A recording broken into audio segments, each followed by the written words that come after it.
14 वर्षाचा वनवास संपवला. मुंबई इंडियन्सने कोलकाता नाईट रायडर्सला पराभूत केले आणि पॉईंटमध्ये झालेला आहे मोठा उलटफेर.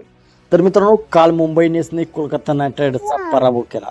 कोलकाता नाईट रायडर्सने प्रथम बॅटिंग करताना 219 रन्स बनवल्या होत्या, पण मुंबई इंडियन्सने 19.1 षटकामध्ये त्या धावा चेस केल्या. यामध्ये रोहित शर्मा, रायन रिकल्टन या खेळाडूंनी शानदार खेळी केली.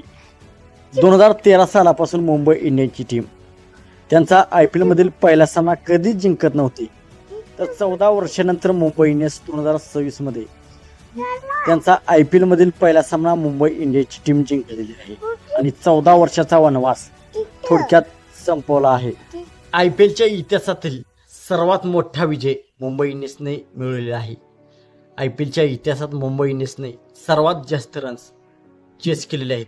त्यांनी कोलकाता नाईट रायडर्स विरुद्ध काल सर्वात जास्त रन चेस केलेले आहेत आणि 14 वर्षानंतर त्यांनी पहिला सामना जिंकलेला आहे आणि पॉईंट टेबलमध्ये ते आता दुसऱ्या स्थानावरती आहेत. पहिल्या स्थानावरती रॉयल चॅलेंजर्स बेंगलोरची टीम आहे आणि दुसऱ्या स्थानावरती मुंबई इंडियन्सची टीम आहे. 14 वर्षाचा वनवास मुंबई इंडियन्सने संपवलेला आहे.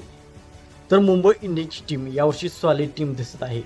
बॅट्समन, बॉलर्स, ऑलराऊंडर्स सर्व बाजूनी मुंबई इंडियन्स ही यावर्षी डेंजरस दिसत आहे.